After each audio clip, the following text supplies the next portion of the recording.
उत्तराखंड के अधिकांश लोगों ने सोशल मीडिया के जरिए ये साइन बोर्ड जरूर देखा होगा।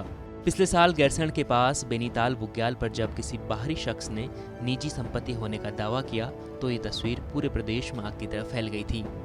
लोग इसके बाद भू अधिग्रहण कानून की अपनी मांग को और तेज करने लगे।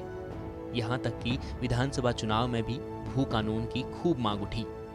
लेकिन अब तक राज्य की सरकारों ने ठोस भू कानून बनाने की दिशा में कोई काम नहीं किया और इसका नतीजा यह निकला कि पहाड़ की जमीनों पर भू माफियाओं की नजर पड़ गई और बाहरी लोग पर्वतीय क्षेत्रों में सस्ते दामों में जमीन खरीद रहे हैं। कई जगह अवैध कब्जा भी जमीनों पर हो रहा है। हालांकि ऐसा नहीं कि इसे लेकर लोग सजग नहीं हैं, लोग इसका विरोध कर रहे हैं, लेकिन बाहुबली नेताओं में शुमार अकबर अहमद डंपी जैसे नेताओं के सामने उनकी कहां चलने वाली है। 80 के दौर में कांग्रेस से विधानसभा सदस्य, फिर बसपा के टिकट पर आजमगढ़ से 2 बार के सांसद रहे अकबर अहमद डंपी की बात हम यहाँ इसलिए कर रहे हैं क्योंकि उन पर रानीखेत के ताड़ीखेत में मौजूद सिवाल मटियानी गांव में जमीन कब्जाने का आरोप लगा है और इसकी शिकायत ग्रामीणों ने मुख्यमंत्री और जिलाधिकारी से भी की है।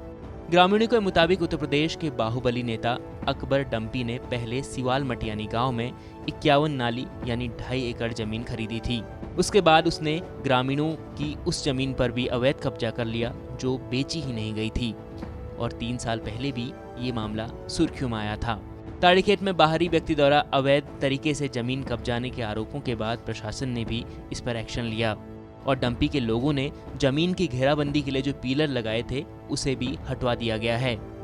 अब ताड़ीखेत में हुई इस घटना के बाद उत्तराखंड में भू कानून की मांग और तेज बढ़ गई है, लेकिन सरकार इसे लेकर अभी भी सजग नहीं दिखाई दे रही। इसका खामियाजा अब पूरे प्रदेश को भुगतना पड़ सकता है। अल्मोड़ा से संजय सिंह की रिपोर्ट।